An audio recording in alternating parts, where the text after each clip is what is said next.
देखे टूरी मारथे छलानी एखर चढ़े हवरे जवानी। देखे टूरी मारथे छलानी एखर चढ़े हवरे जवानी।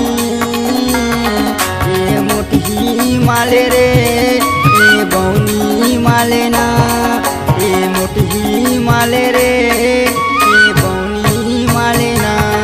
देखे टूरी मारथे छलानी एखर चढ़े हवरे जवानी।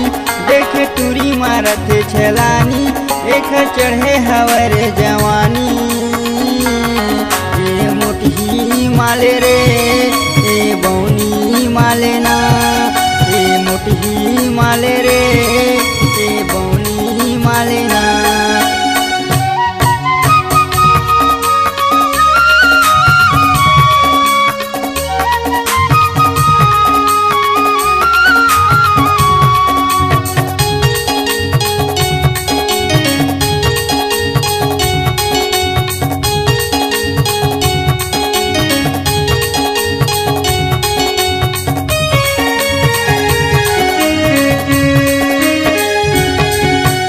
बौनी के मुहनी सूरतिया रे बना दे हे दीवाना रे बना दे हे दीवाना।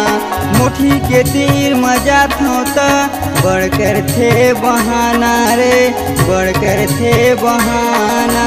बौनी के मुहनी सूरतिया रे बना दे हे दीवाना रे बना दे हे दीवाना।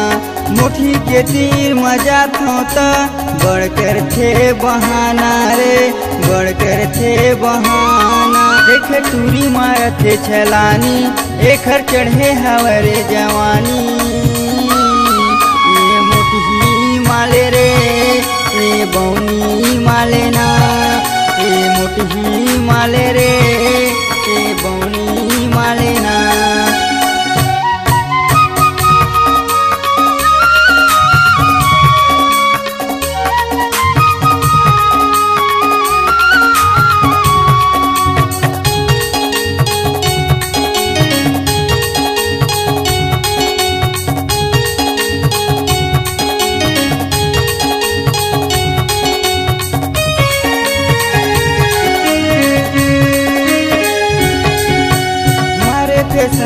गली में घूमे डोकरा मन बौरा गे रे डोकरा मन बौरा गे।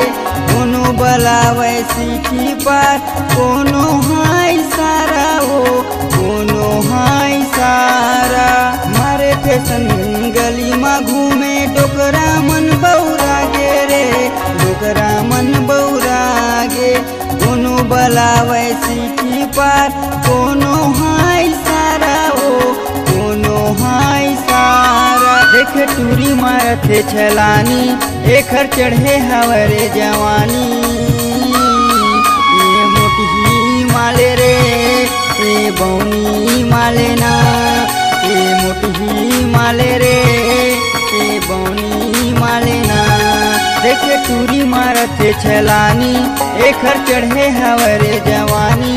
देखे टूरी मारथे छलानी एखर चढ़े हवरे जवानी। ये मोटही माले रे ये बौनी माले ना। ये मोटही माले रे ये बौनी माले ना। ये मोटही माले रे ये बौनी माले ना। ये मोटही माले रे ये बौनी माले ना। ये मोटही माले रे ये बौनी माले ना। ये मोटही माले रे ये बौनी माले ना। कार्यक्रम हेतु संपर्क करे गायक कलाकार है सूरज पटेल जिनका नंबर है 93 40 99 16 84।